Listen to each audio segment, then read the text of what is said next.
In this lesson, we will look at kinetic and gravitational potential energy. So students will learn what it means for an object to have kinetic and gravitational potential energy, how to calculate the kinetic and gravitational potential energy of an object, and how to use the work-energy principle to solve problems. Just a reminder of work. So energy is the capacity to do work and provides objects with the ability to do that work. Work is not the energy itself, but rather it's a transfer of energy. So when a force does work on an object, if it causes the object to move. Work is always done on an object and results in a change in that object. The work done is equal to the change in energy then. And this is what we call the work energy principle. So if work is being done, the energy is being changed. Okay, and it can be transferred, transformed, transmitted, transported, that sort of thing. Okay, but there's a change in that energy. So let's take a look at kinetic energy first. So it's the energy of motion. Any object in motion can be said to have kinetic energy. The moving object possesses kinetic energy or energy because it has the ability to do work. It can apply a force to another object and displace it. A moving hammer has kinetic energy. It's moving. The moving hammer has the ability to apply a force on the nail and therefore make the nail move. So the faster the hammer moves, the greater the displacement of that nail. Let's consider a motorcycle moving along a flat roadway. So the cyclist and his motorcycle have a total mass of m. When the cyclist spins his throttle, the engine spins the wheels against the ground and the motorcycle experiences a net force of F net. Now this force accelerates the motorcyclist from an initial speed VI to some final speed VF. This occurs over a displacement of magnitude delta D. The engine is going to do positive work on the motorcycle, and the motorcycle will gain kinetic energy. Now, if kinetic energy is the energy of motion, and motion refers to the speed, then there must be a relationship that exists between kinetic energy and its speed. So how can we actually calculate the amount of kinetic energy this motorcycle gains? So let's start from work equal to the force times the displacement. So if we start there, we have W is equal to F net, and we look at the net force here. Let me restart this because this does not look very well. So let's restart it. So work net, that's better, is equal to the net force multiplied by the displacement. Now the net force acting on an object is equal to the mass times its acceleration. So if we're looking at an object starting from an initial speed and reaching a final speed later on, then we're talking about that object accelerating. So then it's gone through some sort of acceleration. So mass times acceleration times the displacement. Okay, so then the acceleration is going to result from some change in velocity. Okay, so some change in velocity here. If we look at the acceleration of an object, it travels starting from an initial speed, going to a final speed, and resulting in that acceleration. Okay, so then we look at an equation to be able to find the acceleration, which also involves the displacement. Okay, so if we look at our diagram there, we have an initial speed, a final speed, a displacement. So if we include the acceleration, we have an equation from kinematics that the final speed squared is equal to the initial speed squared plus 2 times a delta d. Well, notice the acceleration times the displacement in both of these equations here. So I've got equation number 1 and I've got equation number 2. Let's rearrange this so that they can match up to each other. So this is Vf squared minus Vi squared all over 2 is equal to a delta D. So then what matches? We've got a delta D here and we've got a delta D there. So we can actually take what's out there on the right-hand side and substitute into our equation on the left. So this becomes m, and then Vf squared, Vf squared minus Vi squared all over 2. Okay, so I've replaced my acceleration times the displacement with quantities that represent motion, right? So when we're talking about something being in motion, it has a speed. So instead of using an acceleration and displacement, we can use the speeds, and we use that by changing one equation using another one.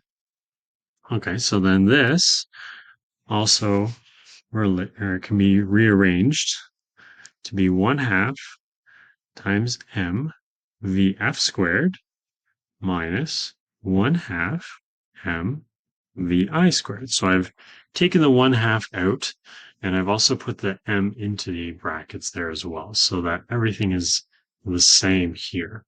Okay, so if we think about work as being a change in energy, then I want an equation that shows a change. So if work, let's look at this here. So work is equal to the change in energy, and change, just like for displacement, means a final minus an initial. So this is what I've done with this equation here on the left. I've rearrange the equation so that I have something being subtracted from something else. Okay, so this is actually what we call our change in kinetic energy. Okay, and then where kinetic energy itself, okay, if it's the change in a final and an initial, so each individual kinetic energy is 1/2 mv squared. Okay, and that's the equation that we're sort of looking for. How can we determine how much energy an object has based on its speed? Okay, so there's that equation again. So where EK is the kinetic energy measured in joules, M is the mass measured in kilograms, and V is the speed of the object measured in meters per second. So now let's look at some individual kinetic energy examples here. So what is the kinetic energy of a person with a mass of 54.2 kilograms running at a speed of 2.3 meters per second? So EK is 1/2 mv squared. Okay, so this is not a change in, it's just what is the kinetic energy at this moment in time. Multiply the mass.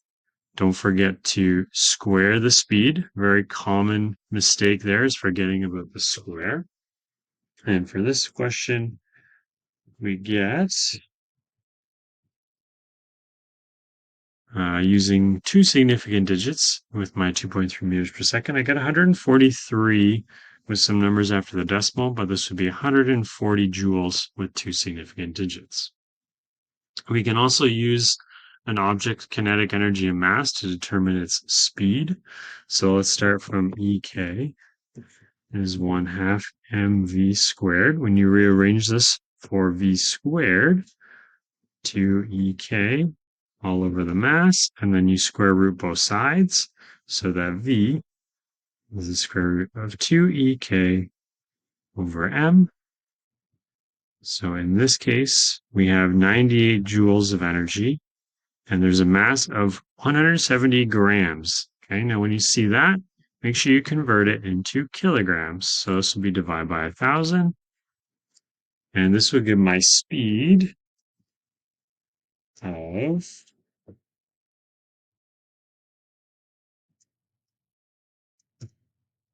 33.9 or 95. So with two significant digits there, it'd be 34 meters per second. So that's the speed of that softball. Now, when the work done on a system changes the kinetic energy of that system, so we saw this change in kinetic energy before when we were deriving the equation.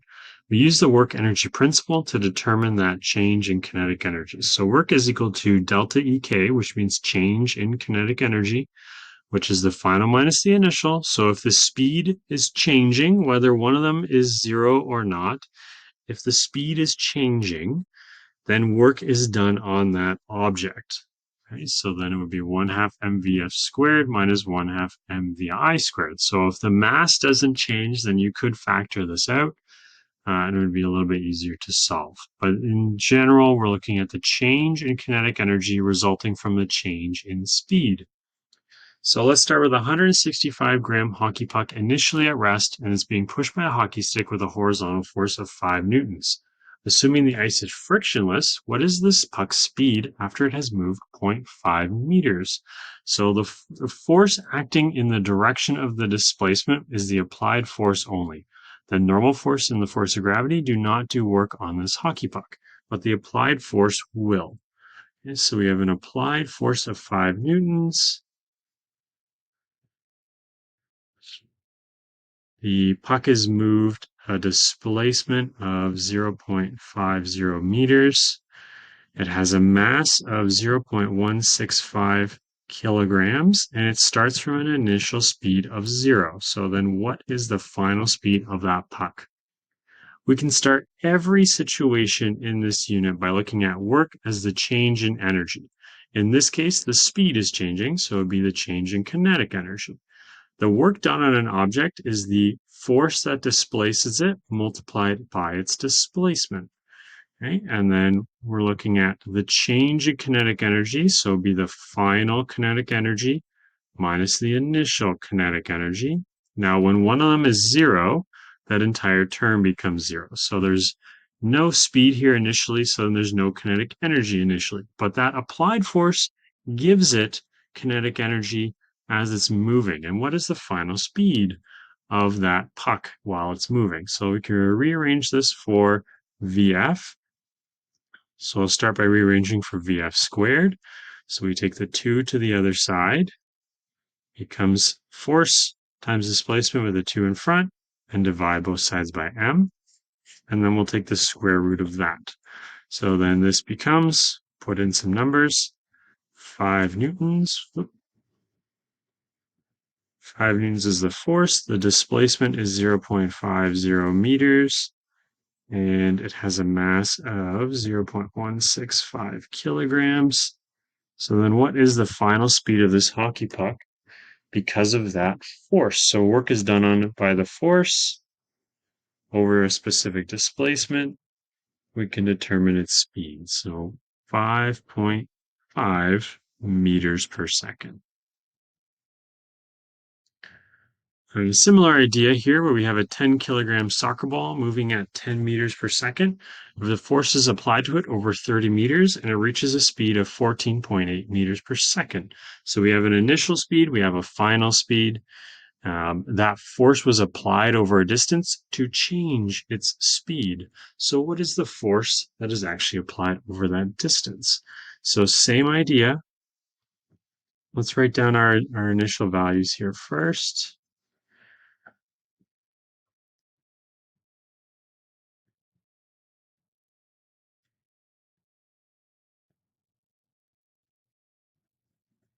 You can see in the diagram, the force is applied in the same direction as the displacement. And we're looking to figure out what is that applied force. Okay, so work is equal to the change in kinetic energy. The speed is changing, the kinetic energy is changing. The applied force is applied over a displacement where the kinetic energy is changing with one speed going to another. So what is that change in energy? So we can find out what that change in energy and divide it by the displacement. That'll give me my applied force. Okay, so the mass is the same. It doesn't change. The 1/2 is the same. I can factor that out.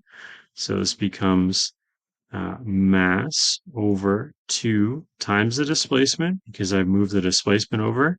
But then my other two terms, the final speed minus the initial speed squared. Okay, each one is squared individually, not squared on the outside. Okay, so be careful with that. Make sure you know how to rearrange this type of equation here. So let's put in our numbers. So that is a very large soccer ball, I believe, at 10 kilograms. That's fine. Just for the purposes of determining the calculation here. Final speed, that's 14.8 meters per second. Okay, squared minus 10 meters per second squared. Some brackets around there, so that's, it's not the units.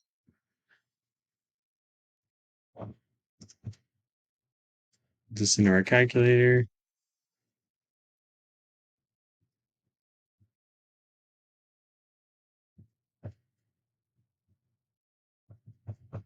Make sure you square the speeds separately. And I get 19.84 newtons which I guess with 3 sig digs, everything has 3 sig digs there. So 19.8 newtons of force was applied to the ball to increase its speed from 10 meters per second to 14.8 meters per second over a displacement of 30 meters.